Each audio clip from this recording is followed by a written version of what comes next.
नमस्कार, मैं हूं कोमल शर्मा और आप देख रहे हैं न्यूज 21। टाइम हो गया है हमारे छत्तीसगढ़ बुलेटिन का। शुरुआत करते हैं खबरों की। खबर है रायपुर से। रायपुर में कलेक्टर डॉक्टर गौरव सिंह ने सेज बहार पहुंचकर प्रधानमंत्री मत्स्य संपदा योजना के लाभार्थी के तालाब का निरीक्षण किया। उन्होंने मत्स्य उत्पादन, तालाब प्रबंधन और आय बढ़ाने की संभावनाओं की जानकारी ली। कलेक्टर ने जल संरक्षण, वर्षा जल संचय और पारंपरिक जल स्रोतों के संरक्षण पर जोर दिया। साथ ही वृक्षारोपण के लिए भी प्रेरित किया।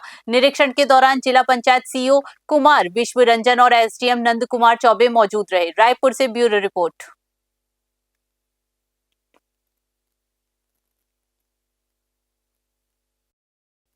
दंतेवाड़ा जिले के ग्राम पंचायत धुर्मी की निवासी स्वर्गीय श्रीमती पार्वती मरकाम के निधन के बाद उनके परिवार को प्रधानमंत्री जीवन ज्योति बीमा योजना के तहत 2 लाख रुपए की सहायता राशि प्रदान की गई।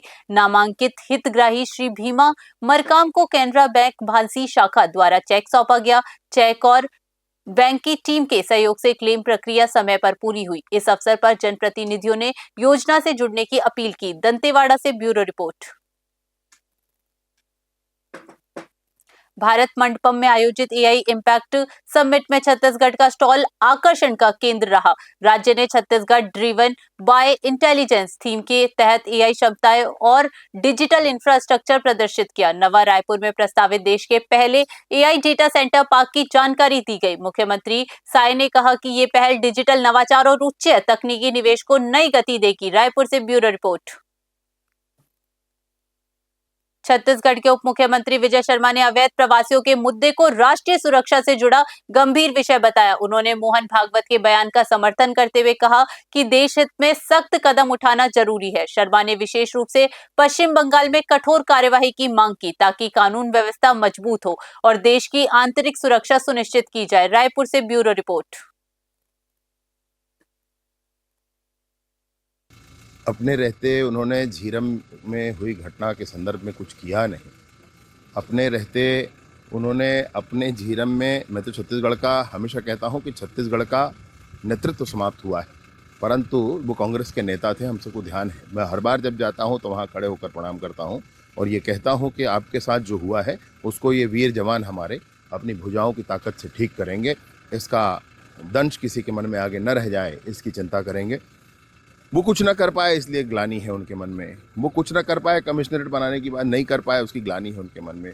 और वो छत्तीसगढ़ के शासन पुलिस व्यवस्था को किस दिशा में ले गए थे ये उनको ध्यान आता होगा अभी। कैसे पुलिस किस तरीके से सिर्फ उन लोगों के संरक्षण के लिए काम कर रही थी ये ध्यान आता होगा उनको अभी, इसलिए वो शायद ये सब करते होंगे। मैं पूछना चाहता हूँ कि उनके ही पाटन में कैसे सामूहिक हत्याएं हुई थी, तब उन्होंने क्या कहा था? उनके पाटन में ही कैसे वो एक सिख नवयुवक की भारत माता की जय कह देने पर भिलाई में हत्या हुई थी, तब उन्होंने क्या कहा था? श्रृंखला है पूरी, क्यों गई थी सरकार इनकी?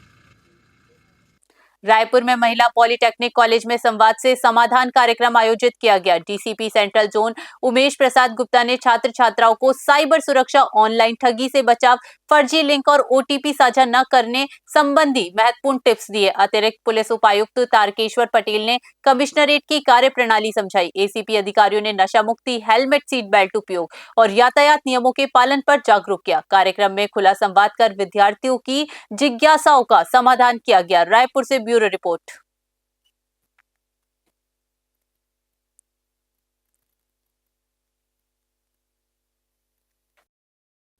खबर धमतरी से है, जहां पुलिस अधीक्षक के निर्देशन में जिले के सभी थाना क्षेत्रों में होटल, ढाबा और लॉन्जों की व्यापक जांच की गई। अभियान के दौरान आंकतोक, रजिस्टर और पहचान पत्रों का सत्यापन किया गया तथा संदिग्ध व्यक्तियों से पूछताछ की गई। अवैध रूप से शराब परोसने पर विशेष निगरानी रखी गई। संचालकों को सीसीटीवी चालू रखने और संदिग्ध गतिविधि की सूचना तुरंत पुलिस को देने के निर्देश दिए गए। उल्लंघन पर कड़ी कार्यवाही की चेतावनी दी गई। धमतरी से ब्यूरो रिपोर्ट।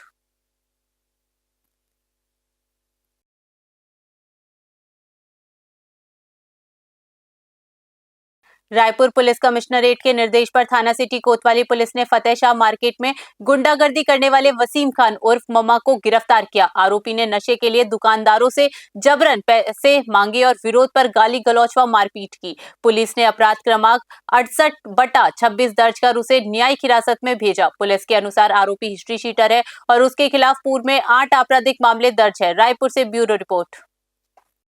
हमारे छत्तीसगढ़ बुलेटिन में फिलहाल के लिए इतना ही। बने रहिए न्यूज़ 21 पे। नमस्कार।